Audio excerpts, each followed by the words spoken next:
Brit's powers in Invincible Season 4 make him the Captain America and Luke Cage of the Invincible universe. In Season 3 of Invincible, Brit was introduced to audiences, helping coordinate the other superheroes in their fight against Mark Grayson's multiversal doppelgangers. However, Brit never got the chance to show off his powers after he was last seen, unscathed, digging Donald Ferguson's barely functioning cyborg body out of the rubble. In the 3-episode Season 4 premiere of Invincible, Cecil recruited Robot, Bulletproof, and Monster Girl back onto the Guardians of the Globe, leaving Brit as the leader, to Rudy's disapproval. Regardless, Brit proved himself the better choice when he kept a cool head against the Sequids, with the parasitic aliens unable to so much as scratch him. However, their fight against the Flaxans was a little more difficult. While Brit shrugged off all their weaponry, which even gave Bulletproof and Monster Girl trouble, they were still getting overwhelmed. Brit even had to jump on a grenade like Captain America to save his teammates from harm. It should be no surprise then that this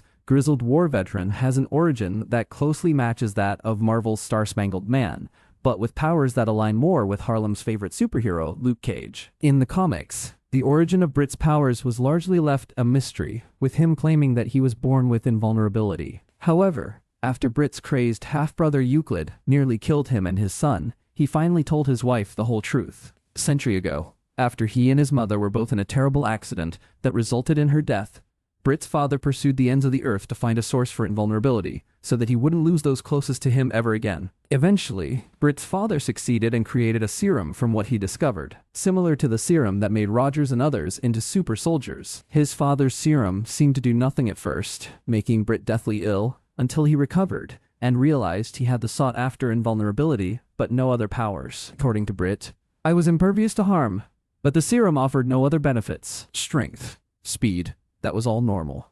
It essentially made him a less impressive, but still just as impervious, Luke Cage, only lacking the super strength to throw a semi-truck. However, that didn't stop him from enlisting in the army like Captain America, only joining World War I instead of World War II. Afterwards, Brit's father remarried and had 2 more children, giving them improved versions of the serum he gave Brit. While it gave his half-sister Brittany the same invulnerability as him, she got the super strength he sorely lacked, making her powers a far better match for Harlem's hero for hire. One last power Brit received from the serum was slowed aging. It didn't match his sister's, which almost kept her from growing any older altogether, but it still made Brit over 100 years old by the modern day. And unlike Captain America, he didn't need to be frozen in ice to reach that milestone.